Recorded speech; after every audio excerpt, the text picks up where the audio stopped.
প্রিয় ছাত্রছাত্রী যারা ক্যালকাটা ইউনিভার্সিটিতে সেমিস্টার 5-এ পড়ছো, economics general paper DSE A1, যে সাবজেক্টের বিষয়বস্তু হলো মানি অ্যান্ড ব্যাংকিং, এই সাবজেক্টটির টোটাল মার্কস হলো 65। তার মধ্যে নাম্বার ডিভিশানটা তোমাদের বলে দিচ্ছি। 2 মার্কের 10টি প্রশ্নের উত্তর দিতে হবে, 5 মার্কের 3টি প্রশ্নের উত্তর দিতে হবে, 10 মার্কের 3টি প্রশ্নের উত্তর দিতে হবে। এই হলো মোট তোমাদের 65 নম্বরের পরীক্ষা। এই ভিডিওতে আমি বাংলা এবং ইংলিশ দুটো ভার্সানেই আলোচনা করব। যারা এই চ্যানেলে নতুন তারা মনোজ স্যার কোচিং ভবানীপুর চ্যানেলটি সাবস্ক্রাইব করে পাশের বেল আইকনটি ক্লিক করে রেখো। নতুন কোনো ভিডিও আপলোড করলে সঙ্গে সঙ্গে তার নোটিফিকেশান পেয়ে যাবে। এই চ্যানেলে সমস্ত অড সাবজেক্ট যেগুলি, যেমন economics, psychology, human rights, women studies, এই যে সাবজেক্টগুলো আছে এগুলো তোমরা ইউটিউবের কোনো চ্যানেলে খুঁজে পাবে না, একমাত্র এই চ্যানেলেই দেওয়া হয়। প্রশ্নমান 2, 10টি প্রশ্নের উত্তর দিতে হবে তোমাদের। তার মধ্যে 1-এর দাগ, বাণিজ্যিক ব্যাংকের 2টি কাজ লেখো। প্রথমে বাংলা ভার্সানটা আলোচনা করে নেব, এরপরে ইংলিশ ভার্সান আলোচনা করব। 1-এর দাগ, বাণিজ্যিক ব্যাংকের 2টি কাজ লেখো। 2-এর দাগ, আর্থিক বাজারের 2টি গুরুত্ব লেখো। 3-এর দাগ, মোট সুদ ও নিট সুদের 2টি পার্থক্য লেখো। পরবর্তী প্রশ্ন, আমানত গুণক বলতে কি বোঝায়? পরের প্রশ্ন, মূলধন বাজার ও টাকার বাজারের 2টি পার্থক্য লেখো। 6-এর দাগের প্রশ্ন, ভারতে ব্যাংকিং ব্যবস্থার সংস্কারের ক্ষেত্রে নরসিংহ কমিটির 2টি সুপারিশ লেখো। 7-এর দাগ, সেবি এর সম্পূর্ণ নাম কি? তোমরা অনেকেই বারবার করে রিকোয়েস্ট করেছিলে ইকোনমিক্স জেনারেল ডিএসই পেপারটির সাজেশান দেওয়ার জন্য। এই প্রশ্নগুলো তৈরি করলে আর কোনো প্রশ্ন তোমাদের দেখতে হবে না। আমি পরে এই 2 মার্কের যে প্রশ্নগুলো দিয়েছি তার উত্তর সহ আপলোড করে দেব, তোমরা দেখে নিও। ভারতে 2টি রাষ্ট্রায়ত্ত ব্যাংকের নাম করো। পরের প্রশ্ন, ব্যাংক রেট কাকে বলে? আর্থিক বাজারের উপাদানগুলি কি কি? 11-র দাগের প্রশ্ন, আর্থিক ব্যবস্থা কি? 12-র দাগের প্রশ্ন, ভারতীয় টাকার বাজারের 2টি ত্রুটি উল্লেখ করো। খোলা বাজারের কার্যকলাপ বলতে কি বোঝো? কেন্দ্রীয় ব্যাংক কি, এর 2টি কাজ লেখো। নগদ জমার অনুপাত বলতে কি বোঝো? সুদের হারের কাঠামো কাকে বলে? রেপো রেট কি? উচ্চ ক্ষমতা সম্পন্ন অর্থ কি? সংকীর্ণ অর্থ বলতে কি বোঝো? প্রশস্ত অর্থ বলতে কি বোঝো? এসএলআর সিআরআর এর পুরো কথা কি? মুদ্রাস্ফীতি কাকে বলে? সরকারি ব্যয়ের গুণক কাকে বলে? ভারতের আর্থিক বাজারে সাম্প্রতিককালে উদ্ভাবিত হয়েছে এরূপ 2টি ঋণপত্রের নাম উল্লেখ করো। পরবর্তী প্রশ্নে চলে যাচ্ছি।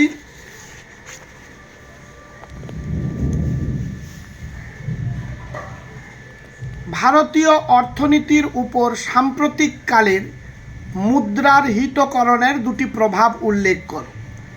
মাত্র এই 24টি প্রশ্ন 2 মার্কের জন্য তৈরি করলেই ব্যাস, আশা করি আমি 10টি প্রশ্ন কমন পেয়ে যাবে।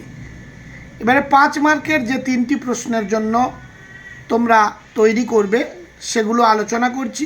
মাত্র 7টি প্রশ্ন। ভারতের টাকার বাজারের কাঠামো সংক্ষেপে বর্ণনা করো। 2 দাগ, ভারতীয় রিজার্ভ ব্যাংকের আর্থিক নীতির সাম্প্রতিককালে যে পরিবর্তন হয়েছে তা সংক্ষেপে আলোচনা করো। পরের প্রশ্ন, বাণিজ্যিক ব্যাংকের ব্যালেন্স শিট এর বর্ণনা দাও। 4 দাগের প্রশ্ন, অর্থের যোগানের বিভিন্ন পরিমাপগুলি কি কি? 5 দাগের প্রশ্ন, সুদের হারের কাঠামো সংক্রান্ত যে কোনো একটি তত্ত্ব সংক্ষেপে লেখো। 6 দাগের প্রশ্ন, রেপো এর ওপর একটি সংক্ষিপ্ত টিকা লেখো। 7 দাগের প্রশ্ন, ভারতীয় ব্যাংকের গুরুত্বপূর্ণ সংস্কারগুলি লেখো। এবার প্রশ্নমান 10, 3টি প্রশ্নের উত্তর তোমাদের দিতে হবে। 1 দাগের প্রশ্ন, ভারতীয় রিজার্ভ ব্যাংকের ঋণ সম্প্রসারণ নীতি আলোচনা করো। 2 দাগের প্রশ্ন, আর্থিক প্রতিষ্ঠান কাকে বলে? আর্থিক প্রতিষ্ঠানের শ্রেণীবিভাগ করো। 3 দাগের প্রশ্ন, বাণিজ্যিক ব্যাংক কাকে বলে? বাণিজ্যিক ব্যাংকের কার্যাবলী আলোচনা করো। 4 দাগের প্রশ্ন, বৈষম্যমূলক সুদের হারের সংজ্ঞা দাও। বৈষম্যমূলক সুদের হারের কারণ কি? 5 দাগের প্রশ্ন, কেন্দ্রীয় ব্যাংক ও বাণিজ্যিক ব্যাংকের পার্থক্য লেখো। আর্থিক ব্যবস্থার তাৎপর্য কি? আর্থিক ব্যবস্থার কার্যাবলী বিবৃত করো। পরীক্ষাতে তোমাদের প্রশ্নপত্রে 5টি প্রশ্ন দেওয়া থাকবে, 3টি উত্তর দিতে হবে। আমি মাত্র 6টি প্রশ্ন দিয়েছি। এবার ইংলিশ ভার্সান আলোচনা করে নিচ্ছি, দেখে নাও 2 মার্কসের জন্য। Write two functions of commercial bank. Number 2, write two importance of financial market. Write two differences between the total and net interest. What is meant by deposit multiplier. Write two differences between capital market and money market. Right to recommendations of the Narasimha Committee, banking system reforms in India. Write the full form of SEBI. Define bank rate. What are the components of financial market? What is financial system? Mention 2 defects of Indian money market. Write 2 names of nationalized bank. What do you mean by open market activity? Define central bank. Write 2 functions of central bank. What do you mean by cash deposit ratio? What is the interest rate structure? What is repo rate? What does high power money? What do you mean by narrow money and broad money? Write full form of SLR এবং CRR. Define inflation. What is the government expenditure multiplier? Name 2 such debt securities that have recently been introduced in the Indian financial market.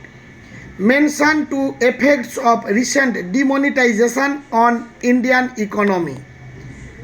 These are the only for 2 marks question. I hope that you will get in the examination out of these questions.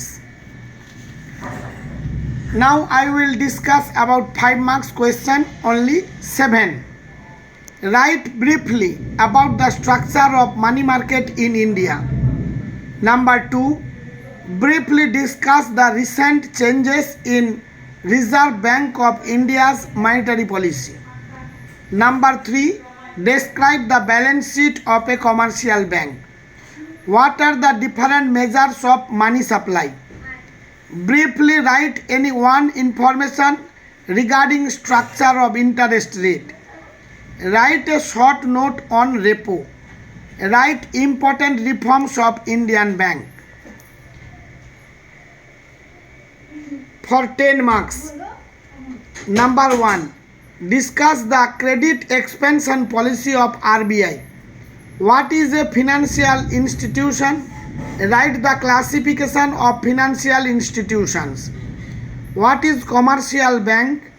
Write the functions of commercial bank. Number 4. Define discriminatory interest rate. What are the causes discriminatory interest rates? Number 5. Write the difference between central bank and commercial bank. And the last question for 10 marks is, what is the significance of financial system? State the functions of financial system. আশা করি এই কটি প্রশ্ন তৈরি করলে আর কোনো প্রশ্ন তোমাদের দেখতে হবে না। এগুলোর মধ্যে তোমরা অবশ্যই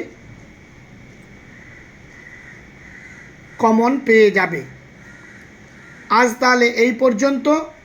সবশেষে মনস্বর কোচিং ভবানীপুর চ্যানেলটি সাবস্ক্রাইব করে বন্ধুদের মধ্যে শেয়ার করতে ভুলে যেও না। আজ তাহলে এই পর্যন্ত, দেখা হবে পরবর্তী ভিডিওতে।